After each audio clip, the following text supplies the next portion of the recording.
안녕하세요, 다니쌤입니다. 오늘 제가 말씀드릴 주제는 다세대 주택의 특징, 장단점과 투자 시 주의점입니다.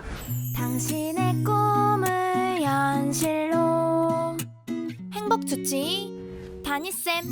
여러분들이 그 빌라라고 많이 들어보셨죠? 빌라? 주택가 가보면 뭐 신축 빌라, 분양 뭐 이렇게 많이 써 있는데 빌라의 정확한 표현은 원래 다세대 주택입니다. 빌라라는 건 우리가 건축법적인 용어로 등재되어 있지는 않아요. 여러분들이 빌라라고 부르는 것들이 대부분 이제 다세대 주택인데요. 요즘에 이 다세대 주택이 뭐 단순히 한 거주하는 상품에서 이제 투자할 수 있는 상품으로 일반 그 은퇴자들이 많이 이제 선택을 하고 있거든요. 그래서 오늘 이 다세대 주택의 특징, 또 장단점, 투자 시 주의할 점에 대해서 자세히 알아보겠습니다. 자, 오늘 영상 놓치지 마세요. 네, 제가 저번 영상 때도 말씀드렸듯이 우리는 주택의 종류가 굉장히 다양하다고 말씀드렸어요.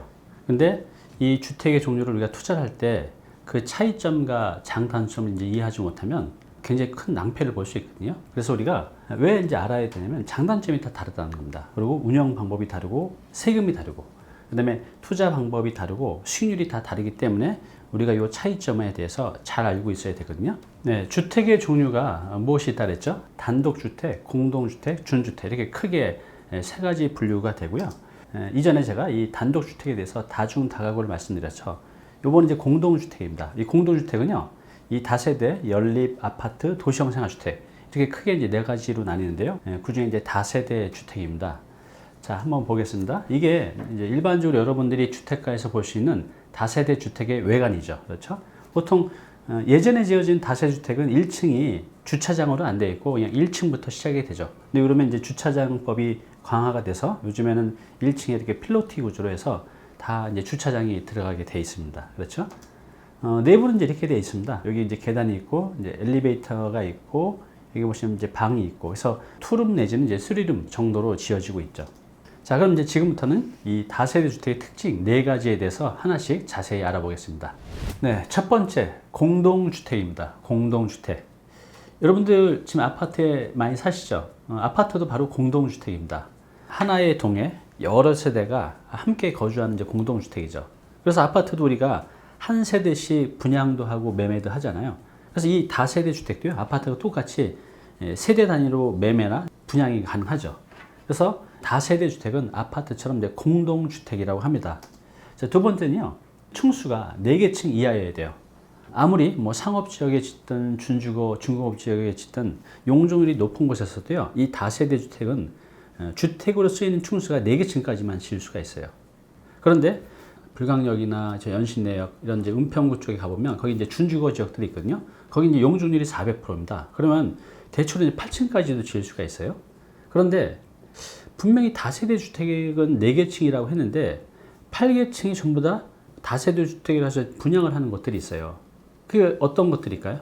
네, 그것들은 분명히 이 건축물 대장을 떼보면 다세대 주택으로 쓰이는 부분도 있지만 나머지 계층은 그냥 준공 후에 흔히 말하는 이제 주택으로 개조를 해서 이제 분양을 하는 거죠. 그래서 그런 것들을 잘못 분양받아서 굉장히 힘들어 하시는 분도 많이 있어요. 그래서 여러분들이 주택의 특징을 알게 되면 다세대 주택은 4개층이라고 하는데 왜 저거 6개층이지?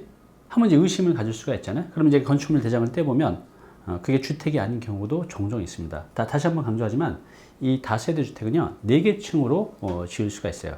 단, 이제 여기 보면 이제 왜 제가 뭐 4층이라고 표현 안 하고 4개층이라고 했냐면, 이 다세대 주택에 근생을 같이 넣을 수가 있어요. 여러분들 뭐 상가주택 하면 대체로 다가구 주택을 생각하시는데, 이 다세대 주택도요, 용적률만 나오면 4개층 이외에 뭐 1개층 내지 2개층은 근린생활시설, 여러분들 이제 상가라고 보통 이해하고 계시는 이제 근생을 한 건물 내에 같이 지을 수가 있습니다. 자, 그리고 이제 세 번째는요, 연면적이 600제곱미터 이하입니다. 이걸 이제 평수로 계산해 보면 약 200평 정도 됩니다. 제가 저번 영상 때 말씀드린 다주택은 100평까지 가능하다고 말씀드렸고요. 다가구주택도 200평, 연면적 200평은 똑같습니다. 근데 이제 다가구주택은 3층까지만 가능하고 오늘 말씀드린 다세주택은 이제 4개층을 이제 지을 수가 있는 겁니다. 자, 그러면 이제 서울 지역에서 100평짜리 땅을 갖고 있다고 하면 200평까지 지을 수가 있는 거죠. 근데 만약에 내가 땅을 샀는데 만약에 이게 120평이에요. 그래서 가끔 제가 이렇게 상담하다 보면 어떤 분이 이제 120평 되는 땅을 사서 이렇게 설계를 해서 지금 짓고 있다고 하는데 이렇게 보면 굉장히 큰 실수죠. 왜 그렇죠? 이게 조금 어려운 내용인데 제가 이 부분에 대해서는 나중에 좀 자세히 말씀을 드릴 텐데요. 자, 이거 한번 다시 볼게요. 자, 연면적이 200평인데 서울은 제2종 일반 주거 지역이 건폐율이 60%에 용적률이 200%거든요. 그럼 내가 만약에 땅을 120평짜리를 샀으면 연면적 240평까지 지을 수가 있는 거예요. 그런데 이 다세대 주택은 200평까지밖에 못 짓습니다. 그럼 어떻게 되죠? 나머지 그 40평은 쓰지를 못하는 거죠.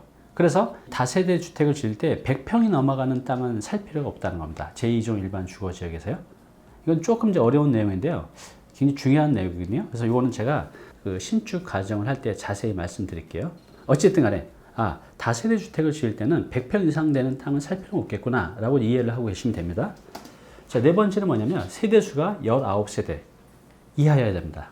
그러니까 세대수가 20세대가 넘어가면 이건 다세대 주택으로서 이제 불법이죠. 근데 여러분들이 만약에 다세대 주택을 살려고 하는데 이게 22세대 예를 들어서 분명히 다세대 주택이 19세대가 했는데 이거 왜 22세대지? 뭔가 불법이 있는 거죠.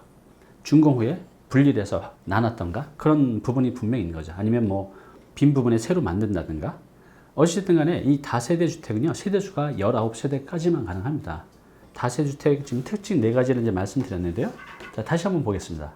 공동주택이고, 층수는 4개층 이하이고, 연면적은 200평 이하, 그 다음에 세대수는 19세대 이하. 그러면 여러분들이 다세대 주택을 투자를 하실 때 딱 봤는데, 층수가 5개층이네? 그럼 뭔가 여러분들이 의심을 해야 됩니다. 연면적이 분명히 200평까지만 쓸 수 있는데 그게 초과가 되네? 세대수가 19세대라고 하는데 이거 20세대가 넘네? 이렇다고 하면 뭔가 불법이 있는 겁니다. 그래서 우리가 다세대 주택의 특징을 이렇게 잘 알고 있으면 투자를 할 때 속고 투자하는 그런 것들을 이제 막을 수가 있습니다. 이 부분 여러분 꼭 기억해 놓으시기 바라겠습니다.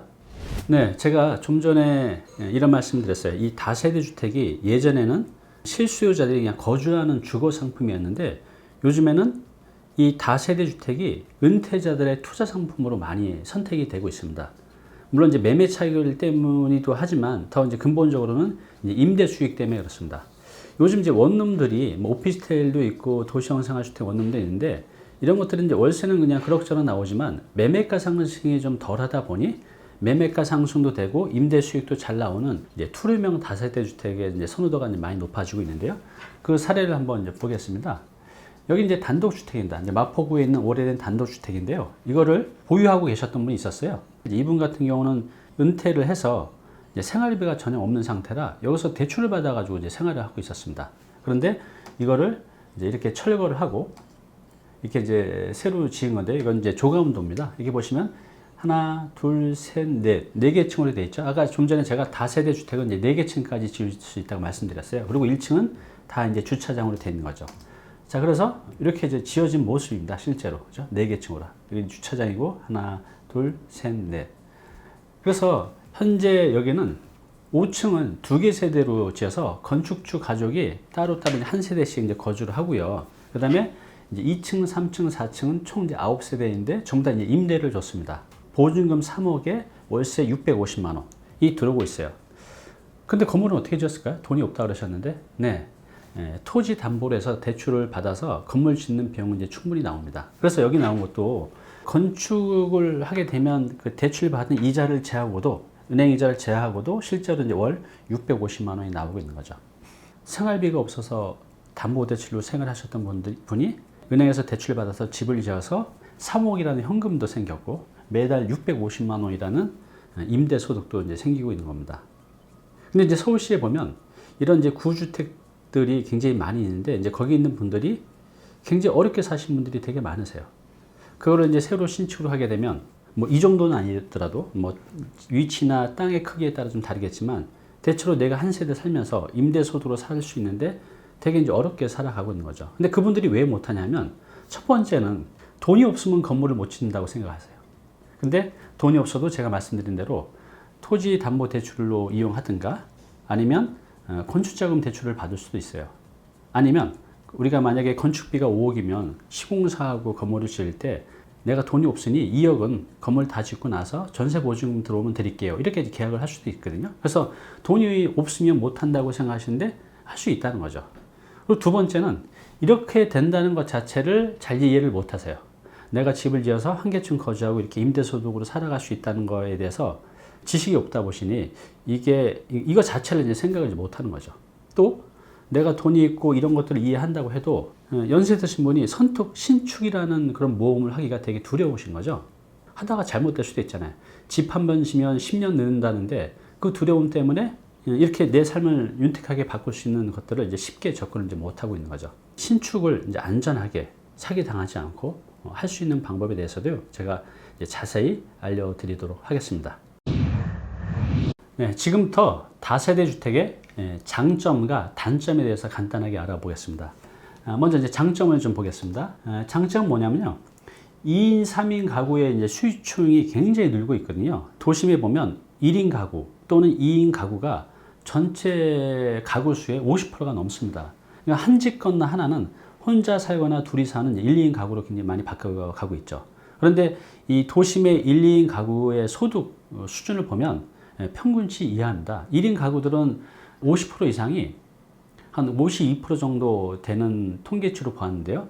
월 소득이 100만 원이 안 됩니다. 2인 가구들도 소득이 굉장히 높지가 않죠. 그래서 이 도심에 1, 2인 가구 또는 3인 가구들이 아파트 거주하고 싶겠죠. 근데 아파트 지금 도심 2호선 역세권 주변으로 보면 새 아파트가 대부분 최하가 8억이 넘습니다. 뭐 10억이 넘어가는 데도 많이 있죠. 그러니까 그런 비싼 아파트에 들어가기가 현실적으로 어렵죠. 그래서 현재 도심의 2인, 3인 또는 이제 여유가 되는 1인 가구들이 아파트는 들어가지 못하고 8억이 넘어가다 보니 이 다세대 주택, 그러니까 아파트의 대체 상품이 다세대 주택이잖아요. 그래서 일로 이제 많이 수요층이 들어오고 있습니다. 그래서 이 다세대 주택이 예전에는 뭐 사면 가격이 떨어진다는 인식이 있었는데 요즘 도심 역세권 괜찮은 지역에서는요 굉장히 가격이 많이 올라갔습니다. 자, 두 번째는요 투자 상품이자 이제 실수요자 상품이라는 거죠. 그래서 오피스텔 같은 경우는 이제 투자 상품이에요. 예를 들어서 오피스텔이 투자를 해서 거기 거주하는 사람은 거의 없죠. 물론 있긴 하지만 대부분 어떻죠?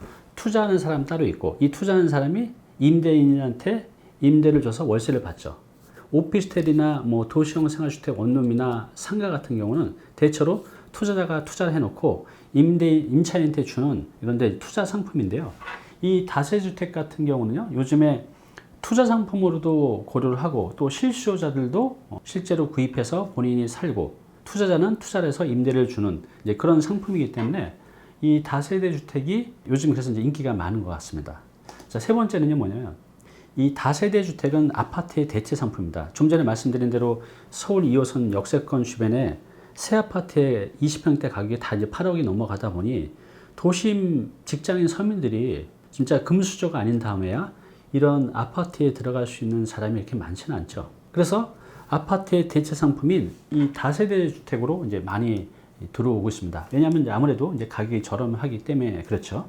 자, 네 번째는 뭐냐면요. 임대사업자 등록 시에 이제 굉장히 많은 혜택을 볼 수가 있습니다. 그러니까 공시지가 6억 미만, 이제 40제곱 미만이면 주택 임대사업자를 냈을 때 받을 수 있는 거의 모든 혜택을 다 볼 수 있다는 거죠. 그래서 우리가 이제 주택을 투자해서 취득세도 내야 되고 보유 중에 재산세, 종합부동산세, 소득세도 내야 되고 양도시 세금에 대한 부담도 있는데 이런 임대사업자를 내게 되면 이 다세주택 소유형 같은 경우는 거의 모든 혜택을 다 볼 수 있어서 투자자들한테 좀 요즘 인기가 많은 것 같습니다. 다섯 번째는요, 이게 수익형 부동산으로 활용이 가능하다는 겁니다. 아파트가 굉장히 좋잖아요. 저도 좋아합니다. 환급성도 좋고 가격도 좀 잘 오르고 좋은 지역 같은 데는. 그런데 은퇴자 입장에서는요, 이 아파트가 월세를 놨을 때 뭐 2%대예요. 2%대. 뭐 1%대가 나오는 데도 있고 3%가 거의 안 되죠. 내가 만약에 10억짜리 아파트를 갖고 있으면 2.5%다. 그러면 월 한 200만 원밖에 이제 소득이 안 되는 거죠. 10억을 갖고 있어도.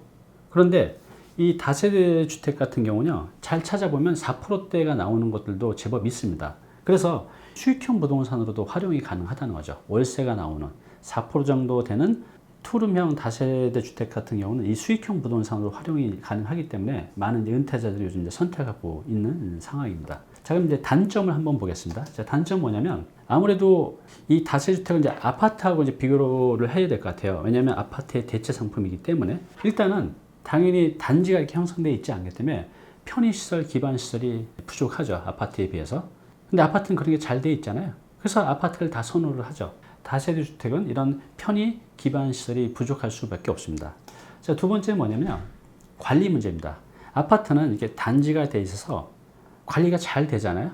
근데 이 다세대 주택은 아무래도 아파트에 비해서 관리가 잘 안 되는 이제 단점이 있기 때문에 아파트에 비해서 좀 노후도도 좀 빨리 오는 그런 이제 문제가 있습니다. 세 번째는 뭐냐면요. 이 다세대 주택이 투자하기 좋은 지역이 있고 그렇지 않은 지역들도 있어요.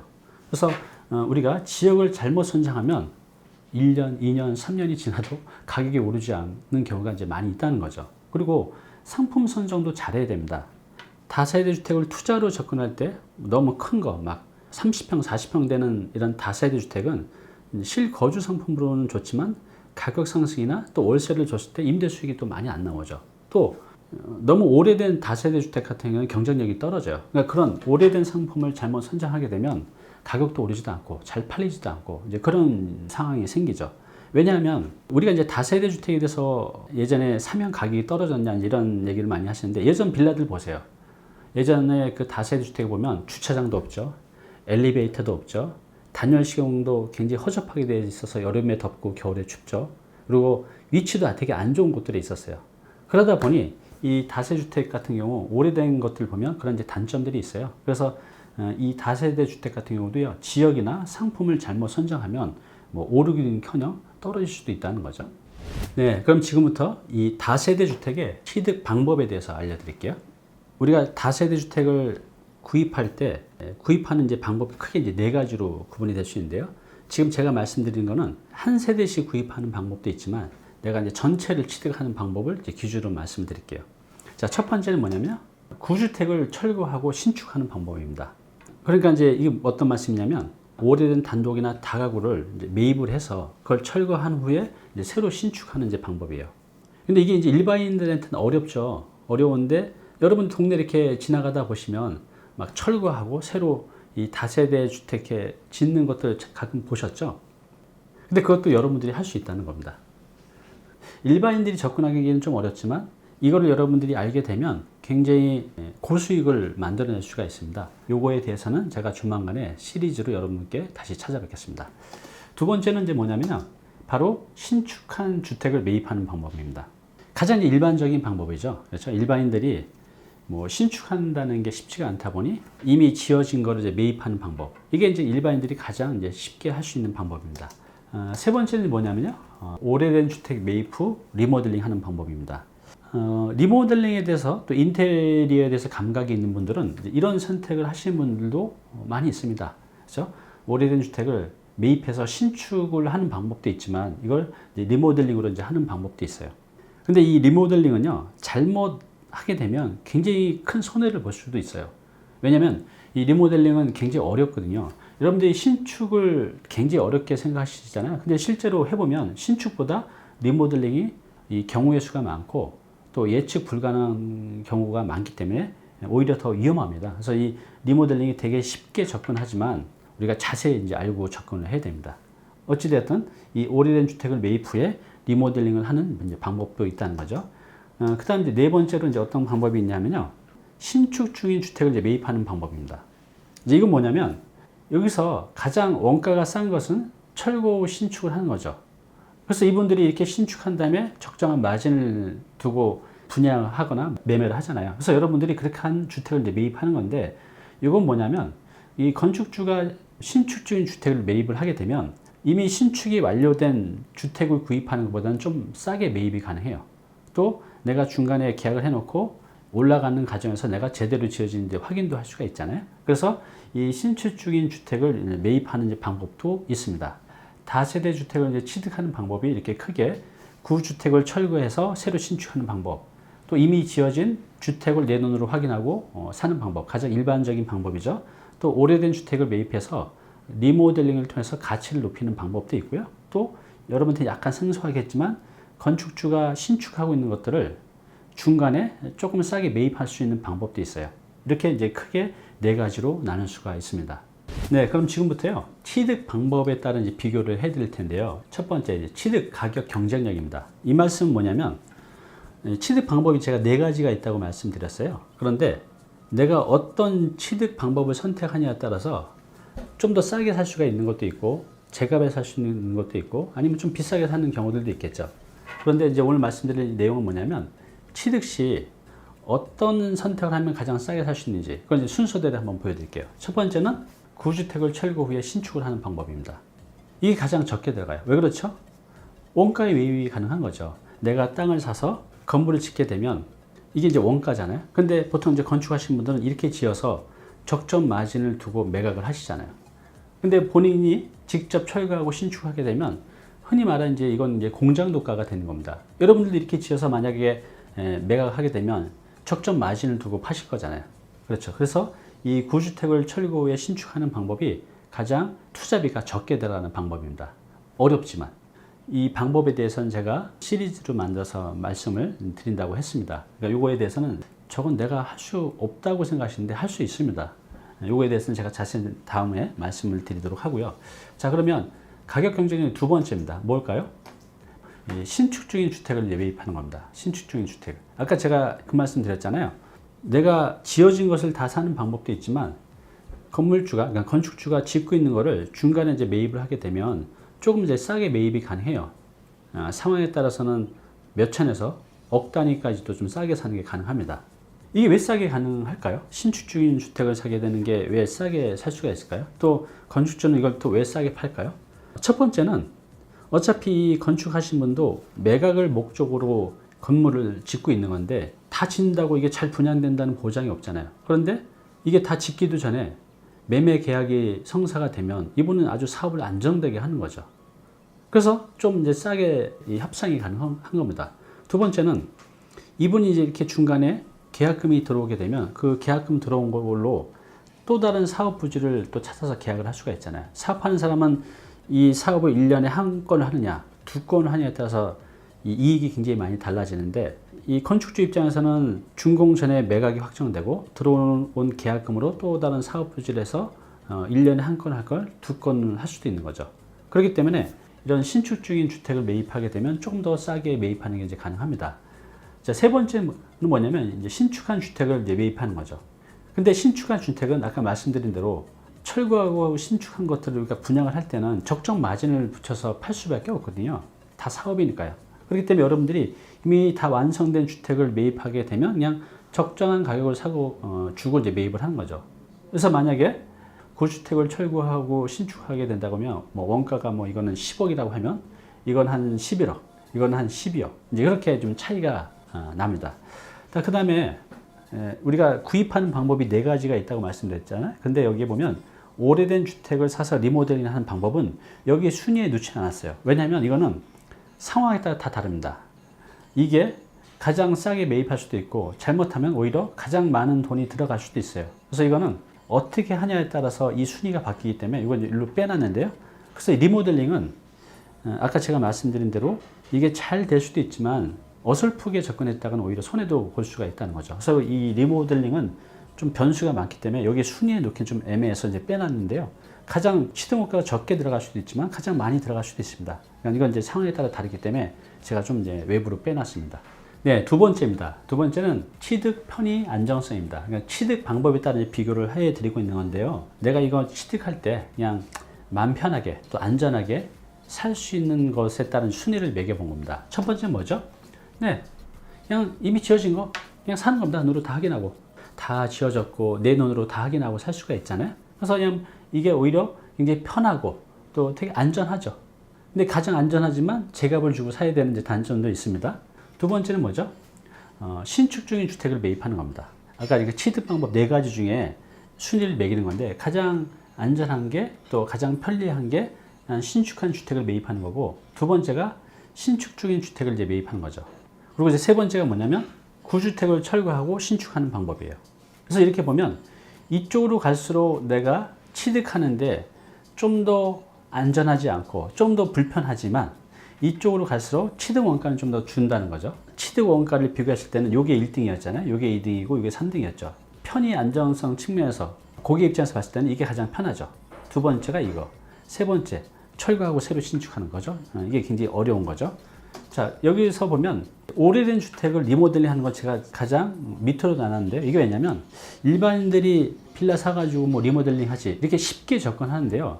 이게 쉽게 되는 경우도 있지만 아까 말씀드린 대로 리모델링을 어설프게 접근하면 오히려 큰 손해를 보는 경우도 있기 때문에 제가 이거를 안전하지 않은 걸로 이렇게 밑으로 빼놨어요. 이게 왜 안전하지 않은지에 대해서는 제가 앞으로 자세히 이제 말씀드릴 텐데요. 그렇지만 안전하지 않다고 해서 나쁜 게 아닙니다. 안전하지 않기 때문에 사람들이 접근을 잘 안 하는데 이걸 잘 활용하면 리모델링을 통해서 굉장히 고수익을 만들어낼 수가 있거든요. 지금 제가 이제 신축을 위주로 좀 많이 말씀드렸는데요. 조만간에 리모델링을 통해서 부가가치를 높이는 방법에 대해서도 제가 자세히 말씀을 드릴 겁니다. 이제 세 번째로 투자 수익률 측면에서 한번 비교를 해보겠습니다. 우리가 취득 방법에 따라 비교를 하고 있는 건데요. 투자 수익률, 그러니까 내가 어떤 취득 방법을 하느냐에 따라서 수익률이 좀 달라지거든요. 그걸 한번 순위를 매겨봤습니다. 당연히 수익률이 가장 높은 것은 구주택을 철거하고 신축을 하는 방법이에요. 왜 그렇죠? 원가가 가장 적게 들어가니까 그렇습니다. 그래서 우리가 투자 수익률 측면에서 봤을 때는 구주택을 철거하고 새로 짓는 게 가장 수익률이 높고요. 두 번째는 신축적인 주택을 매입하는 겁니다. 왜 그렇죠? 이렇게 하면 우리가 좀 더 싸게 매입이 가능하다고 말씀드렸잖아요. 그리고 세 번째는 이미 다 지어진 걸 사는 방법. 이게 이제 수익률 면에서는 가장 떨어지죠. 그죠? 왜냐하면 거기는 이미 시장의 적정 마진이 다 붙여서 이제 분양이나 매각이 되는 거기 때문에 그냥 제값 주고 사는 거죠. 그렇기 때문에 요 순서대로 이제 투자 수익률이 요게 가장 높고 두 번째는 신축 중인 주택을 매입하는 거, 세 번째가 신축한 주택을 매입하는 겁니다. 자, 그러면 여기에 보면 그 리모델링이 이제 빠져 있죠. 오래된 주택을 사서 리모델링 하는 거. 이것도 여기 이제 순위에 빼놨는데요. 왜 그러냐면 이거를 잘하게 되면 수익률이 가장 높을 수도 있고요. 잘못하면 수익률이 가장 낮을 수도 있어요.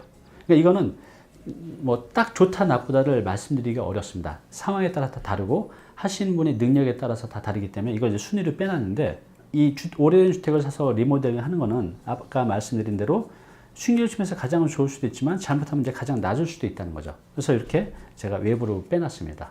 네, 그럼 이제 취득 방법에 따른 비교, 이제 종합 경쟁력 측면에서 한번 보겠습니다. 그러니까 지금 제가 말씀드린 것들 다 종합해 봅니다. 가장 좋은 방법은요, 구주택을 철거하고 신축하는 방법이에요. 왜냐하면 원가가 가장 적게 들어가니까요.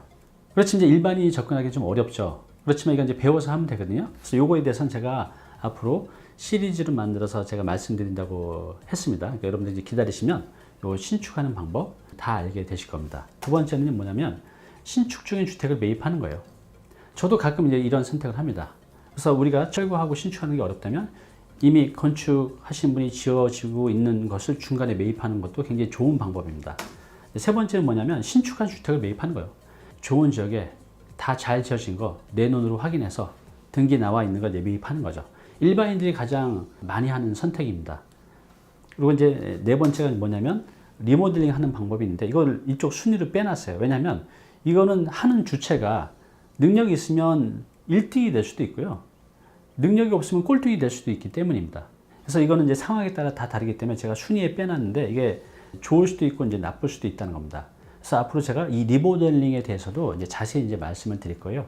자, 어찌됐든 간에 오늘 이제 취득 방법에 따른 이제 종합 비교를 해봤는데요. 할 수만 있다면, 능력이 된다면 1번이 가장 좋습니다. 구주택을 철거하고 신축하는 방법, 그 다음에 신축 중인 주택을 매입하는 방법, 아니면 이미 다 지어진 거를 내 눈으로 보고 매입하는 방법, 아니면 리모델링이 있습니다. 리모델링은 상황에 따라 다 다르기 때문에 제가 일로 이제 빼놨다고 이제 말씀을 드렸습니다. 이제 마지막으로 이 다세대 주택 투자 시 주의사항에 대해서 말씀을 드릴게요. 이제 이거는 이제 실수요자가 아니라 이제 투자의 관점에서 바라본 겁니다. 첫 번째는 임대 수요, 개발 호재가 많은 것. 너무나 당연한 말이죠. 근데 이 너무나 당연한 말인데 실제로 이렇게 투자하신 분들 보면 열의 아홉은요, 내가 사는 동네 주변의 것들 투자를 하세요. 또 아니면 내가 익숙한 동네에 투자를 하죠. 그래서 이게 너무나 당연한 말인데 너무나 당연하지 않게들 하고 계세요. 그래서 다시 한번 강조합니다. 너무나 당연한 말이지만 내가 임대 수요가 많은 곳에 하고 있는지 또 개발 호재가 많은 곳에 하고 있는지 투자를 하실 때는 꼭 한번 확인하시기 바랍니다. 두 번째 뭐냐면 공급 물량이 상대적으로 적은 것. 이제 모든 가격은 이제 수요와 공급에 의해서 결정이 되잖아요. 그래서 내가 지금 산 것들이 수요 대비 공급량이 적어야 나한테 유리한 거잖아요. 그래서 공급 물량이 상대적으로 이제 적은 곳을 선택하는 게 굉장히 중요합니다. 이런 곳이 그럼 어디냐? 이거에 대해서는 제가 앞으로 강의를 통해서 이제 자세히 이제 말씀드릴게요.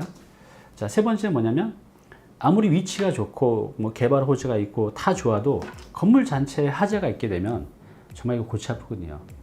그래서 건물의 내부 외부에 대해서 하자 사항이 있는지 구입하기 전에 반드시 이제 철저히 확인을 해야 됩니다. 네 번째는 뭐냐면요, 위반 건축 사항이 있는지에 대해서 확인을 해야 돼요.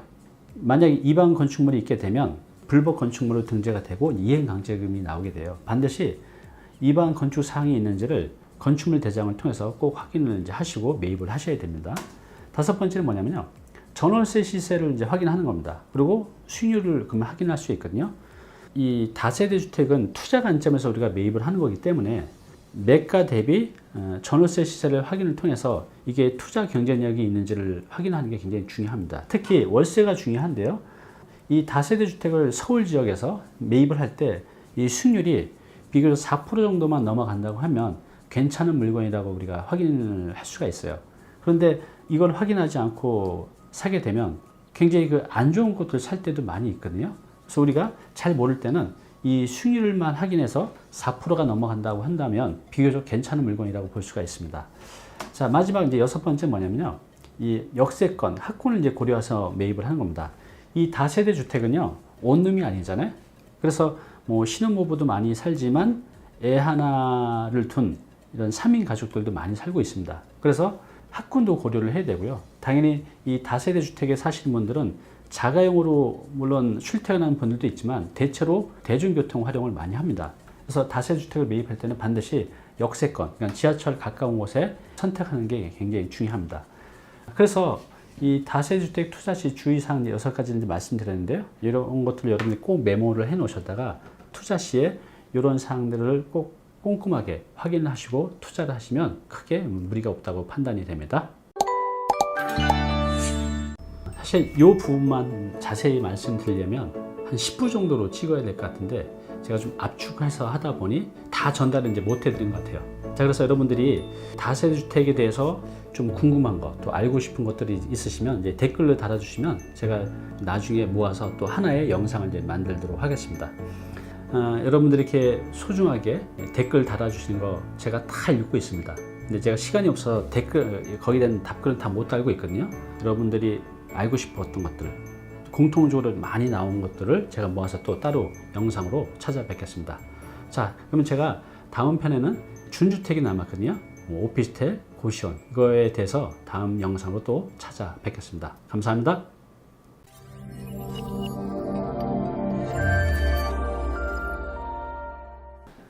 네, 오늘 정보 도움이 좀 되셨나요?